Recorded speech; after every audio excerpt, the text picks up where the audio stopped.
अब्दुल्ला हमीद गुल साहब, अगर हम सिचुएशन देखें, जिस तरह पहले भारत ने हमला करने की कोशिश तो कर रहा है लेकिन वो तो करने में नाकाम है बुरी तरह। मौसमी लिहाज से भी पाकिस्तान पर दबाव डालना चाह रहा है। IMF से उन्होंने पाकिस्तानी कर्जों का जायजा लेने की दरख्वास्त भी की है। क्या मकासद हासिल करना चाह रहा है आखिर? बिस्मिल्लाहिर्रहमानिर्रहीम, बहुत शुक्रिया आपका। देखिए, इंडिया के बड़े दो वाज़ेह मकासद हैं। पहली बात यह है कि जिस तरीके से वो अपने आप को, जो उनकी एक गिरती हुई शाख है और बिहार का इलेक्शन है नवंबर के अंदर, उसको वो जीतना चाहता है ताकि कोएलिशन पार्टनर से जान छूट जाए, जो कि नरेंद्र मोदी के लिए जो है वो एक वबाले जान बन के रह गए हैं और उसकी जो फाशिस्ट पॉलिसीज हैं उनको इम्प्लीमेंट नहीं होने दे रहे। दूसरी बात उसके अंदर जो है वो उनका ये ड्रामा था पहलगाम का, जिसके अंदर जो बुरी तरीके से फ्लॉप हुआ। और खुद आपने देखा कि मगरबी मीडिया, जिसके अंदर बशमूल वॉशिंगटन पोस्ट और न्यूयॉर्क टाइम्स शामिल हैं, उन्होंने ना सिर्फ जो है वो इसको एक ड्रामा करार दिया, बल्कि साथ ही न्यूयॉर्क टाइम्स ने तो ये भी कहा कि कश्मीरियों के लिए जो है वो उनकी नस्ल कशी की जा रही है और उनके लिए हालात तंग किए जा रहे हैं और उन पर जुल्म और सितम के पहाड़ तोड़े जा रहे हैं। अब जहां तक ताल्लुक है उनके गौर करने का, उसके दो पहलू बड़े अहम हैं जो कि गौरतलब है। पहली बात यह है कि ये नरेंद्र मोदी का ख्वाब हो सकता है, लेकिन क्या उनकी फौज का हो सकता है या नहीं? उसके लिए आपने देखा कि उनकी 16वीं कोर के कमांडर जो हैं जनरल सुशिंद्रा कुमार, उन्होंने कहा कि पहलगाम का वाकया जो है वो पाकिस्तान ने नहीं बल्कि भारत ने कराया, और ये वो शख्स है जो उनके मिलिट्री इंटेलिजेंस का सरबराह रहा और उनका वाइस चीफ रहा और मौजूदा तौर पे तकरीबन 7 लाख फौज को कमांड कर रहा है कश्मीर के अंदर। वो यानी कि 12,48,000 की फौज में से 7 लाख से ज्यादा की कमांड करना आधी से ज्यादा इंडियन आर्मी का। और वो साथ ये भी कहता है कि हम प्रोफेशनली तौर पर तैयार नहीं है। उसकी वजह यह है कि हम काउंटर इंसर्जेंसी के लिए जो है हमने अपनी फौज को ट्रेनिंग दी और साथ ही हमने अर्बन वॉरफेयर के लिए दी। हमने फुल फ्लैज वॉर के लिए ट्रेनिंग नहीं दी। उसके बाद आपने देखा कि उसको सुबुकदोश किया गया, अरेस्ट किया गया और फिर उसको ले जाया गया। फिर दूसरे दिन जो है वो आपने देखा कि उनके vice chief of air staff जो है SP Dharkar, air marshal Dharkar जो है, उनको भी वहां से सुबुकदोश कर दिया गया। फिर अब आप देखें कि कल की जो बात है, वहां जनरल राणा, जो कि उनकी इंटेलिजेंस डायरेक्टरेट के अंदर जो है वो काम कर रहे थे, उनको वहां से लीक करने पे डॉक्यूमेंट जो है उनको एंडमन यानी कि काले पानी जो है वो भेज दिया गया। अभी ये और बात यहाँ खत्म नहीं हो रही, अभी यहाँ 30 जर्नैल उनके और आ रहे हैं और भारत की फौज को यह एहसास हो गया है कि एक तो पहली बात यह है कि फिलहाल उनकी काबिलियत, उनकी शक्त, उनकी सलाहियत जो है वो पाकिस्तान से लड़ने की हामिल नहीं है, और दूसरी जानिब उनको ये नजर आ रहा है कि उनकी फौज के ऊपर एक बदनुमा धब्बे के तौर पर जो है वो उनकी अपनी ही सरकार जो है अपनी गंदी सियासत को चमकाने के लिए एक दाग लगाना चाहती है। ये बात जो है उनकी फौज को बिल्कुल जो है वो उसके लिए तैयार नहीं, और यही वजह है कि नरेंद्र मोदी ने बड़ा वाज़ेह कहा है कि बॉल जो है वो अब आर्मी की कोर्ट में है, यानी कि अब आर्मी, एयरफोर्स और नेवी जो है वो डिसाइड करेगी कि हमने क्या करना है। इनिशिएटिव लेना होता तो नरेंद्र मोदी को किसने मना किया है कि वो फायर का लफ्ज जो है वो ना बोले? इसका मतलब यह है कि नरेंद्र मोदी कहीं अपनी फेस सेविंग चाह रहा है, लेकिन हमारे जैसे हुकूमत ने बड़ा वाजे कल मौकफ दे दिया कि हम फेस सेविंग नहीं देंगे। देखिए, मैं आपको टेक्निकली प्रूव कर सकता हूं कि इस टाइम पे मुझे जंग जो है वो होते नजर नहीं आ रही, और उसकी दो वजूहात बड़ी बातें हैं। पहली बात यह है कि इस टाइम पे पानी जो है वो चढ़ा हुआ है और ऊंचे दर्जे का सैलाब है, और इस टाइम पे दरिया और खास तौर पे कश्मीर के अंदर जो नदियां और हमारे दरिया हैं वो बहुत ऊंचे दर्जे के सैलाब का शिकार है। क्या भारत जो है वो कंट्रोल लाइन को क्रॉस कर सकता है? तो जवाब है नहीं। दूसरी बात यह है कि अगर इंटरनेशनल टेरिटरी क्रॉस करेगा तो वो दुनिया जो है इसको बिल्कुल, मैं कहता हूं कि भारत को आइसोलेट करके रख देगी। ऑलरेडी भारत जो है डिप्लोमेटिक आइसोलेशन का शिकार है। और दूसरी जानिब आप देख लें कि बांग्लादेश के ऊपर उनके मामलात, उनकी सरहद जो है वो बहुत ज्यादा तनाजात का शिकार है, और 2 बॉर्डर सिक्योरिटी फोर्स के एहलकार भी उन्होंने गिरफ्तार कर लिया और वहां हाई टेंशन हो रही है। क्या इंडिया इस टाइम पे वहां से फौज निकाल सकता है? तीसरी चीज जो है वो उनका आप देख लीजिए कि इस टाइम पे सिखों ने क्या कह दिया है।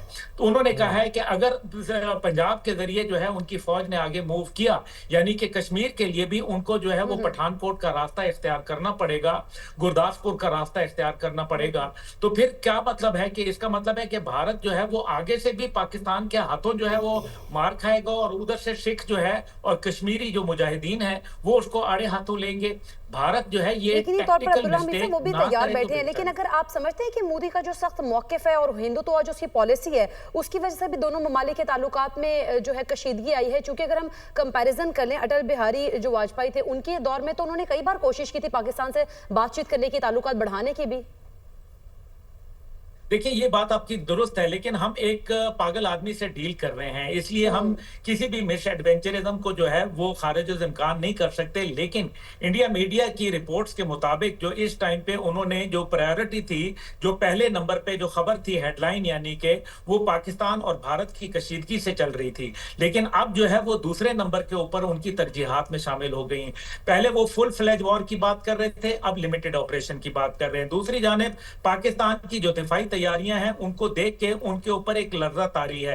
पाकिस्तान जो है वो बकायदा पाकिस्तान के आर्मी चीफ और दीगर हमारे जो कमांडर्स हैं, वो आपने देखा कि किस तरीके से बॉर्डर के ऊपर खड़े हुए हैं, टिल्ला के अंदर जो है फायरिंग कर रहे हैं। अब्दाली का जो है वो हम जो है मुजाहरे कर रहे हैं। इसके अलावा नसर मिसाइल है हमारे पास। नसर मिसाइल जो है उसने इंडिया की कोल्ड स्टार्ट डॉक्ट्रिन को जो है वो खत्म करके रख दिया, जहां वो ये सोचते थे कि इंडिपेंडेंट ब्रिगेड ग्रुप्स को जो है वो ला के पाकिस्तान के 70 किलोमीटर के इलाके के अंदर वो ला खड़ा करेंगे। ये नसर मिसाइल जो है ये कन्वेंशनल और नॉन कन्वेंशनल यानी कि रवायती और गैर रवायती दोनों वॉरहेड जो है वो कैरी कर सकता है। और ये जो 450 किलोमीटर का अब्दाली, जिसको हतफ 2 भी कहा जाता है, माजी के अंदर ये हतफ सीरीज थी, हतफ 1, हतफ 2 और इसी तरह से सो ऑन।